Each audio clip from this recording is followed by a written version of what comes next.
Hai semuanya, sawadikir, apa kabar? Semoga kabar kalian selalu baik dan juga sehat. Selamat datang di segmen analisa.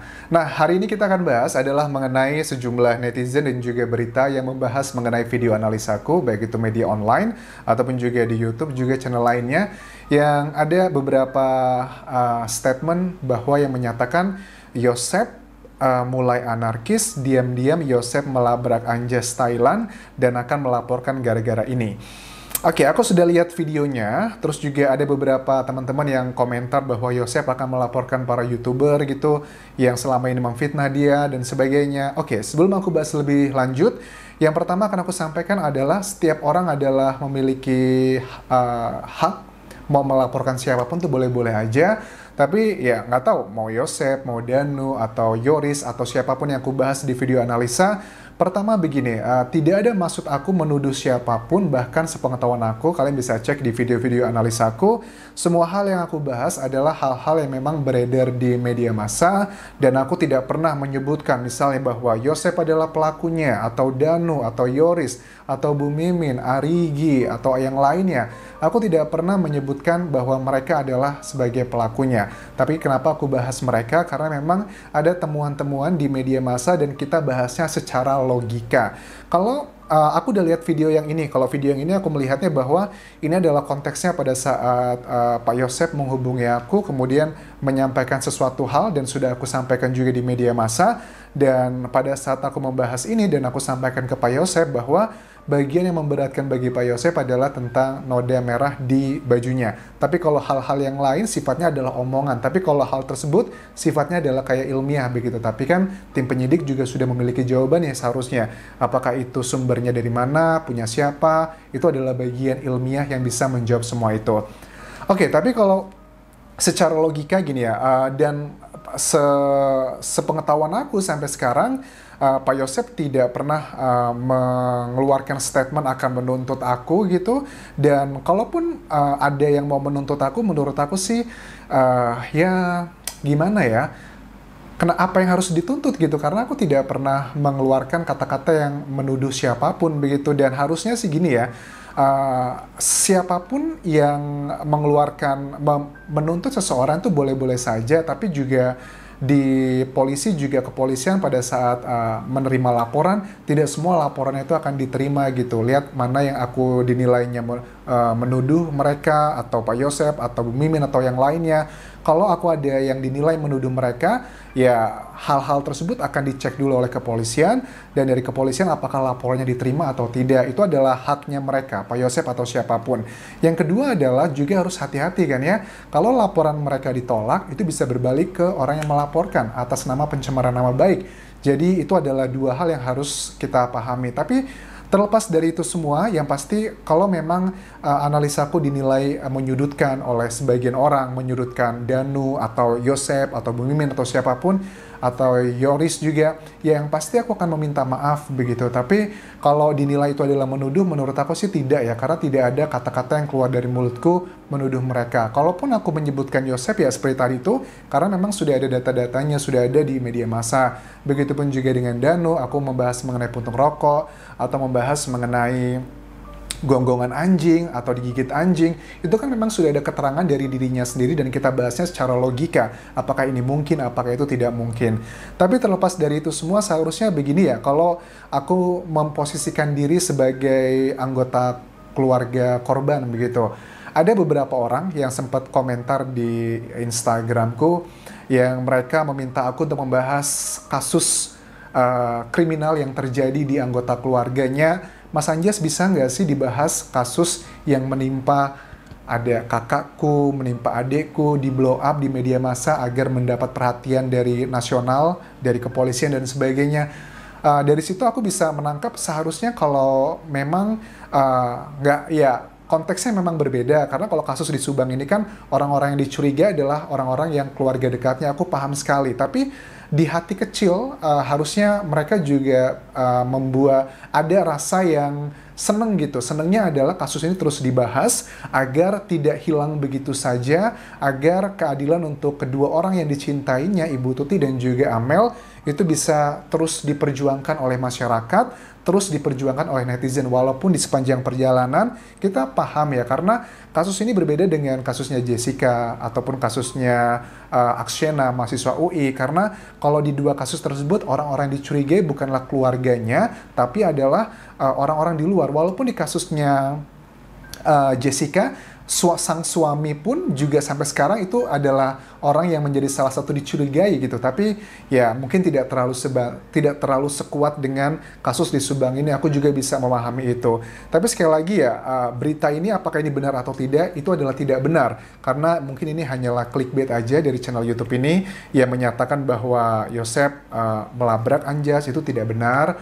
Dan ya suka nggak suka, memang ini adalah hal yang sudah beredar di masyarakat. Dan secara image ya, kita nggak tahu. Karena ada beberapa media juga, dan juga di media online ya, yang menyatakan, apalagi Yosep pada saat bilang akan melawan nih semuanya yang selama ini sudah mengintimidasi dia, menuduh dia macam-macam.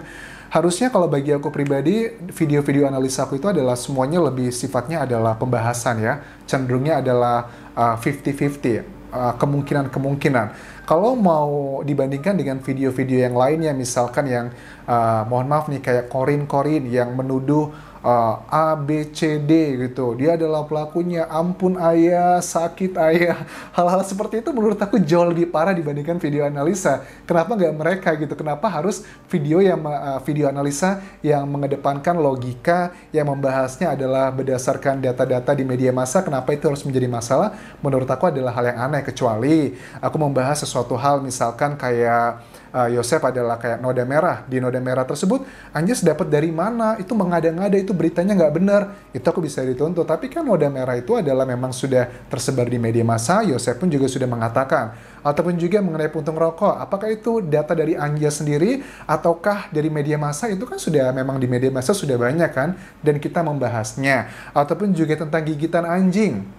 Apakah itu yang aku buat sendiri ataukah sudah tersebar di media massa? Kan tidak, semua sudah tersebar di media massa. Begitupun juga dengan keluar jam 3 pagi, Danu, itu kan juga sudah tersebar di media massa dan kita membahasnya kemungkinannya. Apakah ini masuk akal ataukah tidak masuk akal?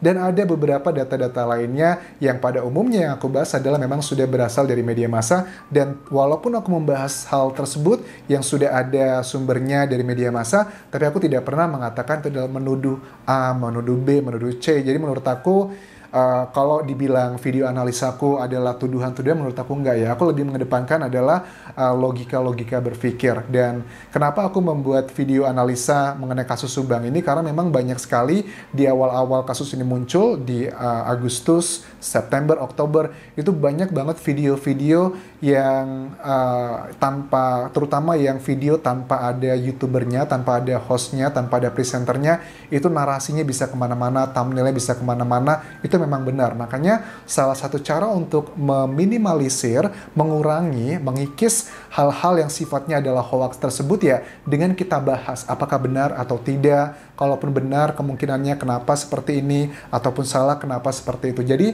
menurut aku video-video yang lebih mengedepankan logika harusnya itu malah justru bisa meminimalisir gitu. Dan harusnya juga kalau aku menilai ya, pada saat kalian masih ingat awal-awal aku bilang membahas kasus Subang, pada saat pertama kali aku bahas kasus Subang bahwa ada banyak orang bilang, wah Yosep Mimin adalah pelakunya dan sebagainya. Aku tanyakan alasannya apa, kenapa seperti itu? Ya karena dia adalah istri kedua dan sebagainya, tapi tidak ada keterangan menuju ke alat bukti apa gitu. Tapi terus kemudian aku bilang begini, bahwa jangan sampai karena ketidaksukaan pribadi atau citra negatif mengenai istri kedua dan sebagainya lantas mengaburkan fakta-fakta di lapangan. Itu adalah pertama kali aku ngebuat video mengenai kasus Subang. Aku dengar kenapa menuduh ini, kenapa menuduh itu, tapi bukan tentang tuduhan ke siapapun, tapi tentang alasannya kenapa kok menuduh ini. Kemudian aku lihat alasannya, ini nggak masuk akal kalau alasannya seperti itu. Nah itu adalah bagian pertama. Begitupun juga dengan sama mungkin karena sebagian orang sudah memiliki opini masing-masing, ada yang mendukung Danu, ada yang mendukung dengan Yoris ataupun juga Yosep, Bu Mimin. Danu pun juga sama, pada saat aku awal-awal membahas kasus Subang, tidak ada hal-hal yang memberatkan Danu kan ya. Tidak ada data mengenai puntung rokok, tidak ada data mengenai gigitan anjing dan sebagainya. Ya aku melihatnya secara umum saja bahwa nggak mungkin Danu adalah orang yang terlibat karena dia tidak mendapatkan keuntungan apapun. Tapi kan ternyata perasaan saja tidak cukup, harus ditunjang dengan fakta-fakta di lapangan, fakta-fakta yang sudah tersebar di media massa dan sudah dinyatakan secara langsung. Ini juga menjadi hal yang menjadi salah satu penyebab sekarang kan awalnya banyak yang menduga Yosep dan juga Mimin adalah yang terlibat, tapi sekarang sudah mulai terbagi menjadi dua gitu. Ada yang curiga juga dengan Danu dengan hal-hal yang aku sebutkan tadi. Terlepas apakah itu framing atau tidak, tentunya itu masih menjadi pendalaman dari tim penyidik Polda Jabar.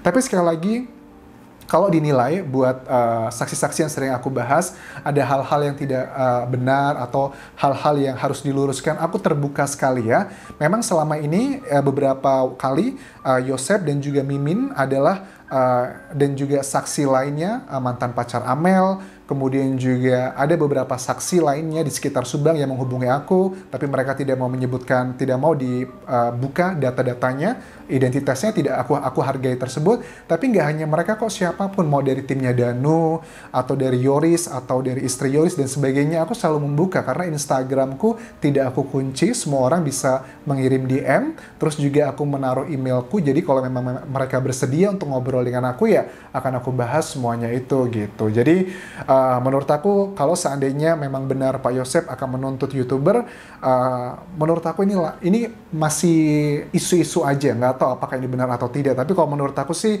kalau aku dituntut kayaknya agak aneh ya, karena yang aku bahas adalah hal-hal yang sifatnya pembahasan bersifat logika begitu.